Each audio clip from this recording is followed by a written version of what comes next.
হচ্ছে on and only the Toyota square গাড়ি এখন আমাদের 7 সিটারের সবচেয়ে পপুলার যে গাড়িগুলো আছে তার মধ্যে এই স্পেসিফিক ইউনিটটার সাথে আসছে, সেটা হচ্ছে মডেলিস্টা কিট। এটা থাকলে গাড়ির দাম বেড়ে যায়, কারণ এটা থাকলে গাড়িটা অন্যরকম একটা লুক আমরা দেখি।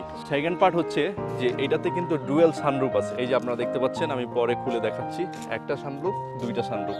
অনলি পেট্রোল যে গাড়িগুলো আছে সেগুলোর মধ্যে সানরুফ আসে, তাতে পার্ল কালার। সবকিছু মিলিয়ে এই গাড়িটা মানে নর্মাল র্যান্ডম একটা স্কোয়ারের চেয়ে অনেক বেশি ভালো। আমার কাছে খুবই বেশি ভালো লাগে এখন, স্পেশালি ওজন যত বাড়তেছে। আগে সেডান গাড়ি ভালো লাগতো, বাট ক্যাপ্টেন সিটও আছে, অর্থাৎ পিছনে 2টা সিট, তারপরে 3টা সিট, আর এখানে 2টা, টোটাল 7 সিটারের। যদিও আমি প্রিফার করি 6 জনের বেশি হলে গাড়িটাতে পিছন দিকে বসা একটু হেক্টিক হয়ে যায়। আমাদের স্কোয়ার ডাবল সানরুফ গাড়ি আপনারা দেখতে পাচ্ছেন, মডেলিস্টা বডি কিট সহ। এটা আমরা প্রাইস রেখেছি হচ্ছে 55 লাখ টাকা। আপনার শোরুমে আসলে আলোচনা করে একটা নেগোশিয়েট করে একটা ভালো প্রাইস আপনাদের অফার করতে পারবো।